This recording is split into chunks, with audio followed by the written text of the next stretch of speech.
अंबानाल्या नजीकच्या महाराष्ट्र जीवन प्राधिकरणाच्या जलवाहिनीचा जोड निघाल्याने लाखो लिटर पाणी वाहतंय। पाण्याचा मोठ्या प्रमाणावर अपव्यय होतोय। पाणी वाचवण्याचं घोषवाक्य येथे फोल ठरतंय। पाणी वाचवण्याचा संदेश महाराष्ट्र जीवन प्राधिकरण देतं, मात्र मजिप्राच्या जलवाहिन्याच सुस्थितीत नसल्याने लाखो लिटर पाणी वाहतं। अंबानाल्या नजीकच्या परिसरातून मजिप्राची जलवाहिनी गेली आहे। या जलवाहिनीचा जोड निघाल्याने शुक्रवारी रात्रीपासून मोठ्या प्रमाणावर पाण्याचा अपव्यय होतोय। लाखो लिटर पाणी आतापर्यंत वाहिलं आहे। मार्गावरही पाणीच पाणी झालं आहे। यातून रहदारी सुरू आहे।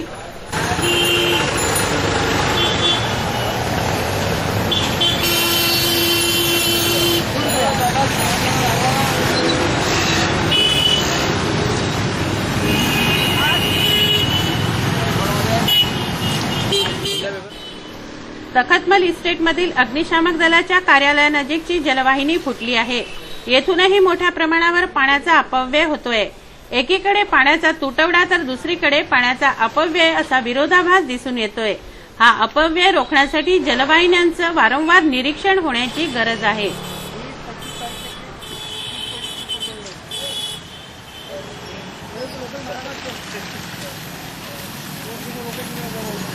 पाणी वाचवण्याचा संदेश देणाऱ्या मजिप्राने आपल्या जलवाहिन्यांच्या स्थितीवर लक्ष देणं गरजेचं आहे, म्हणजे पाण्याचा अपव्यय टाळता येईल। वादळाने संत्रा गळतो। ही संत्री शेतकऱ्यांच्या कामात येत नाहीत, विकली तर जात नाहीच, जनावरं सुद्धा ही संत्री खात नाहीत। अशा परिस्थितीत शेतकऱ्यांनी निराश होऊ नये।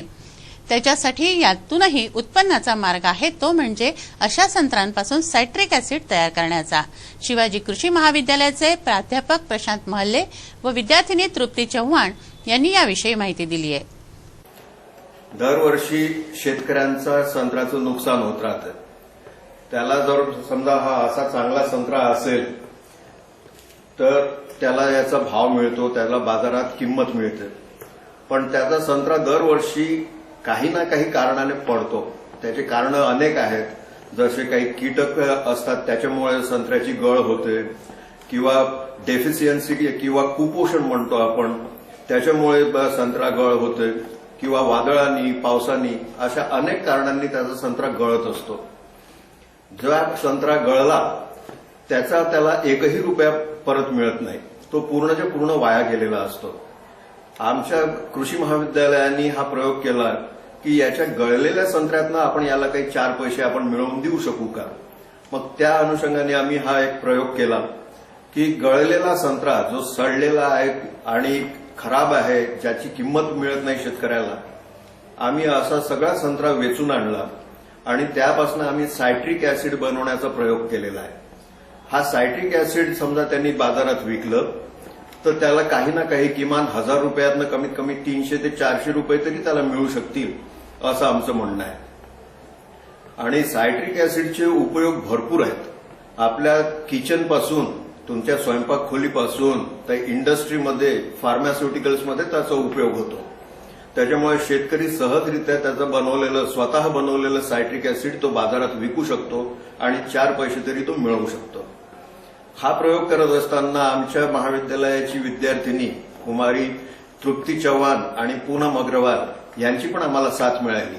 तरी आम्ही आमच्या कॉलेजमध्ये एक प्रयोग केला आहे की जे गळलेले संत्र असतात वादळामुळे किंवा आणखी काही कारणामुळे जे गळलेले संत्र असतात त्याच्यापासून घरच्या घरी शेतकरी सायट्रिक ऍसिड कसं बनवू शकेल ते आम्ही तुम्हाला प्रयोग करून दाखवू।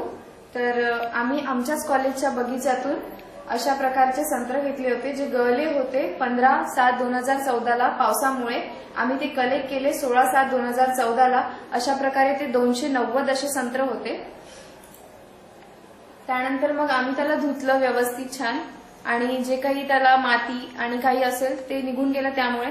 त्यानंतर मग आम्ही प्रत्येक संत्र्याचं वेगवेगळं वेट घेतलं। अशा प्रकारे आमच्याकडे 290 असे संत्र होते। सगळ्यात छोटा आमचा संत्र होता 707 ग्राम 7.63 ग्रामचा, आणि सगळ्यात मोठा संत्र होता 65.15 ग्रामचा। तसं आमच्याकडे झाला होता 6.778 केजी, म्हणजेच 6.7 केजी एवढे संत्र होते आमच्याकडे। त्यानंतर मग आम्ही त्याला वेट केल्यानंतर त्याला अशा रीते कापून घेतलं। जर मोठा संत्र असेल तर त्याचे 4 भाग सुद्धा करू शकतो, आणि छोटा असेल तर अशा प्रकारे 2 भाग त्यानंतर मग त्याचा रस आम्ही अशा प्रकारे काढून घेतला आणि हे आपल्याला साधन आपल्या घरी पण मिळेल. लिंबूचा रस आपण जसा काढतो अशा प्रकारे इथे संत्र ठेवून आपण अशा प्रकारे रस काढू शकतो. त्यानंतर मग तो रस आम्ही एका मेजरिंग सिलेंडरमध्ये घेतला. म्हणजेच तो 1000 ml चा मेजरिंग सिलेंडर होता. 1000 ml ज्यूस म्हणजे 1 लिटर संत्र्याचा रस होतो. त्यानंतर मग त्या संत्र्याच्या रसाला एका अशा भांड्यात काढलं.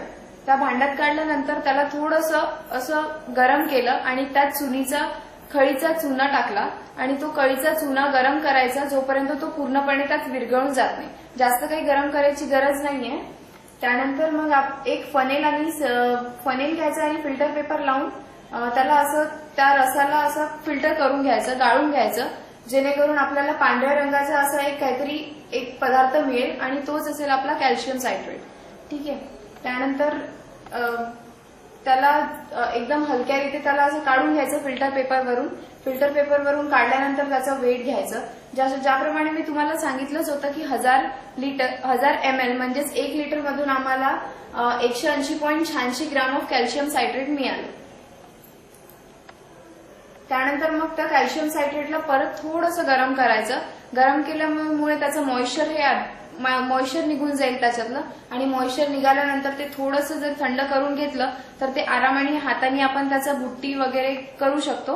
अशा प्रकारे आपण अशा संत्र्यापासून असं सायट्रिक ऍसिड बनवलेलं आहे आणि ते संत्र कसेही असले तरी या प्रकारचं आपण सायट्रिक ऍसिड बनवू शकतो.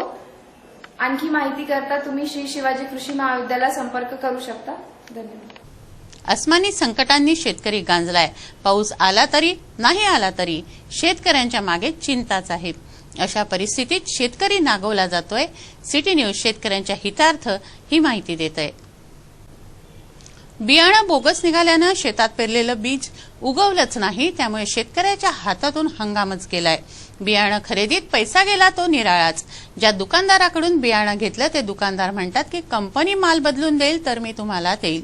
अशा वेळी शेतकऱ्यांना जावं कुठे असा प्रश्न निर्माण झालाय.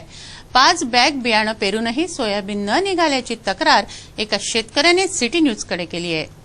बियाणं शेतात पेरूनही सोयाबीन न उगवल्याने हैराण झालेल्या शेतकऱ्याने आपली कैफियत सिटी न्यूजकडे मांडली आहे. अनिल जानराव जाधव असं त्यांचं नाव आहे. जानराव चेंडीराम जाधव यांचं हे शेत आहे. 21 जूनला अनिल जानराव जाधव यांनी बियाणं खरेदी केलं. 12,900 रुपयांचं बियाणं व 3,800 रुपयांचं खत अशा 2 पावत्या त्यांनी सिटी न्यूजला पुरावा म्हणून दिल्या आहेत. गजानन कृषी सेवा केंद्रातून जाधव यांनी बियाणं व खत खरेदी केलंय. सोयाबीनच्या 5 बॅग पेरूनही त्या उगवल्याच नसल्याचं त्यांनी सांगितलंय. शेतामध्ये मी पेरले, त्यानंतर ते बियाणे मी 16 तारखेला पेरणी धरून मी 8 दिवसानंतर शेतामध्ये गेलो तर पेरणीचा एकही दाणा माझ्या शेतामध्ये उगवलेला नाही. कारण की मी त्यांच्याकडे 2 दिवस अगोदर दोन्ही दिवस सारखं सतत गेल्याने मी त्यांना सांगितले की माझी मी दिसणार नाही. कारण की तुम्हाला सांगेल की 15 दिवस लागतात, 16 दिवस लागतात निघायसाठी. आणि मी त्यांना बोलवले. त्यांनी मला सांगितले की अजून वाट पहा आणि स्पॉट पाहणी केल्यानंतर त्यांनी सांगितले कंपनीला मी कळवलेलं आहे. आताही 2 दिवस झाले कंपनीचा कोणीही माणूस आमच्याकडे आलेला नाही आहे. कारण की मी सिद्धार्थ आणि हिरामोती हे 335 बॅगा त्यांच्याकडून मी 5 बॅगा घेतल्या होत्या आणि काही खतं घेतले होते. त्यामुळे माझ्या शेतात एकही दाणा न निघाल्यामुळे मी तालुका अधिकारी अमरावती यांना मी निवेदन दिलं व तलाठ्यांना मी निवेदन दिलं. तर तलाठी मला सांगे की आम्हाला शासनाने कोणताही आदेश दिला नाही पाहण्याचा, तर मी कसा येऊ पाहण्याकरता. तर आम्ही कोणाकडे जाऊ. दुबार पेरणी झाल्यामुळे आम्ही सतत कर्ज काढून आणि त्यामुळे आम्ही कर्जबार जाऊ. त्यामुळे कास्तकार आत्महत्या करतात. तर आम्हाला पर्याय काय, याच्यातून आम्हाला त्वरित माझ्या शेतात अति तातडीने माझ्या शेतामध्ये येऊन पाहणी करावी आणि मला हक्क मिळवून द्यावा, असं माझी ही सिटी न्यूज चॅनलांना आणि सगळ्या अधिकाऱ्यांना विनंती करतो की माझ्या शेतात येऊन मला 2 दिवसात, कारण की मला दुबार पेरणीची अशी परिस्थिती आलेली आहे आणि माझ्याकडे एकही रुपये नसल्यामुळे मी चिलबिल झालेलो आहे. आता करायचं तर काय करायचं. याबाबत दुकानदाराला म्हटलं असता कंपनी बदलून देईल तर मी तुमचं बियाणं बदलवून देईल असं उत्तर दुकानदाराचं आहे. तुम्हाला वाटेल ते कारवाई करून घ्या असंही अरेरावीचं उत्तर दुकानदारानं दिलं आहे. हे बियाणं उगवलं नसल्याने जाधव यांच्या हातून हंगामच गेलाय. एकतर दुबार पेरणीचं संकट, त्यासाठी हजारो रुपयांचं बियाणं पुन्हा खरेदी करावी लागणार. पेरल्यावर ते उगवणार केव्हा हाही प्रश्नच. एकट्या जाधवांचीच ही परिस्थिती नाही तर अनेक शेतकऱ्यांची ही परिस्थिती आहे. भारत हा कृषी प्रधान देश आहे. देशाचा पोशिंदा शेतकरी असा नाडवला जातोय. अस्मानी संकटांनी हवालदिल शेतकऱ्यांना बी बियाण्यांच्या कंपन्या बोगस बियाणं विकून नागवत आहेत. अशा वेळी हताश शेतकरी आत्महत्या करतायत, त्यांना कोणी वाली नाही अशी परिस्थिती आहे. 26 जुलै हा आरक्षण दिवस म्हणून पाळला जातोय. आरक्षण दिवसानिमित्त बहुजन समाज पार्टी अमरावती जिल्ह्याच्या वतीनं मोटरसायकल रॅली काढण्यात आली. इरविन चौकातून डॉक्टर आंबेडकरांच्या पुतळ्यापासून ही रॅली निघाली. ती वडाळीमध्ये देवीनगर येथे विसर्जित करण्यात आली. छत्रपती शाहू महाराजांनी 26 जुलै 1902 मध्ये बहुजन समाजाला 50% आरक्षण शिक्षण व नोकरीत दिलं. म्हणून 26 जुलै हा आरक्षण दिन पाळून बहुजन समाज पक्षाने या दिनानिमित्त मोटरसायकल रॅली काढली. इरविन चौकातील डॉक्टर बाबासाहेब आंबेडकरांच्या पुतळ्यापासून ही रॅली निघाली. शहरातील मुख्य चौकांमधून भ्रमण करून रॅली देवीनगर वडाळी येथे विसर्जित करण्यात आली. बहुजन समाज जनजागृती अभियान या रॅलीच्या माध्यमातून राबवण्यात आलं. छत्रपती शाहू महाराजांच्या जयंतीनिमित्त आज आरक्षण रॅली म्हणून आम्ही इथे काढत आहोत. ह्या देशामध्ये आज पावे तो बहुजनांना आरक्षण जे देण्यात आलेलं आहे, संविधानाच्या माध्यमातून जे देण्यात आलेलं आहे ते आजपर्यंत सुद्धा भेटलेलं नाही. आणि आज ही परिस्थिती आलेली आहे की मराठ्यांना सुद्धा आरक्षण हवं आहे, मुस्लिमांना सुद्धा आरक्षण हवं आहे. ज्या लोकांना ह्यांनी आरक्षण दिलेलं आहे संविधानाच्या माध्यमातून ते सुद्धा हे आतापर्यंत 50-65 वर्षामध्ये त्यांनी राबवलं नाही. आणि आज पुन्हा आपण आरक्षण देतो आहे. तर हा आरक्षण जो शाहू महाराजांनी ज्याची सुरुवात केलेली आहे त्या आरक्षणाच्या सुरुवात जी आहे छत्रपती शाहू महाराजांना आम्ही मानवंदना त्या माध्यमातून देतो. आणि ही खरोखर जिसकी जितनी संख्या भारी उसकी उतनी भागीदारी के तहत सर्वांना आरक्षण भेटलं पाहिजे. या देशामध्ये 3.5% ब्राह्मण असेल त्याला सुद्धा 3.5% आरक्षण असलं पाहिजे असं बहुजन समाज पार्टी म्हणते. धन्यवाद.